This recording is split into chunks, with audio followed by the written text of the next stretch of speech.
come forward and pass his message on behalf of the members of the Senate.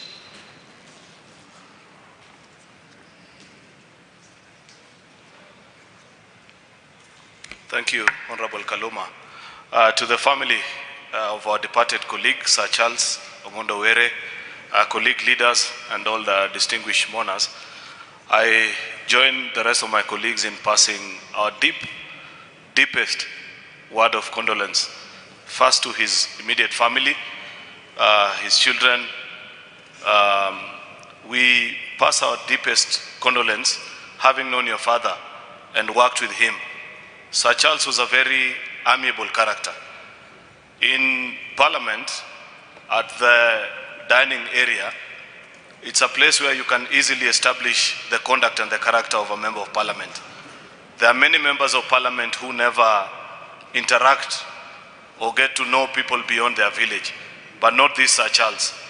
Many of you that frequent that place, you know that on many afternoons, if you met Sir Charles in the dining area where we take our tea, hardly will you find him even with members from Homa Bay or from the ODM party.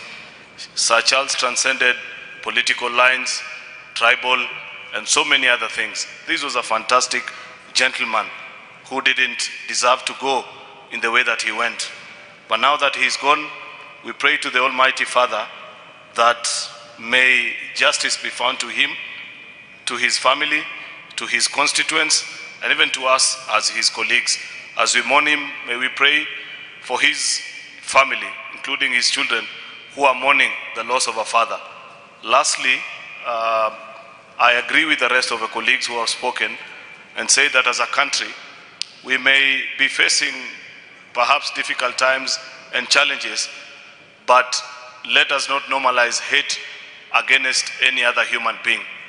We are slowly sliding and eroding our moral fabric to a point where human beings are saying things against each other that otherwise would not have been said back in the past.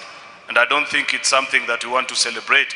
I want to urge all of us that to disagree is human, but to hate is not human. Let us tolerate each other. We may not always agree on many things, but love and respect for one another transcend all these other things. May the soul of our departed colleague rest in eternal peace. I thank you. Thank you, Honorable Aaron Cheriot. May I now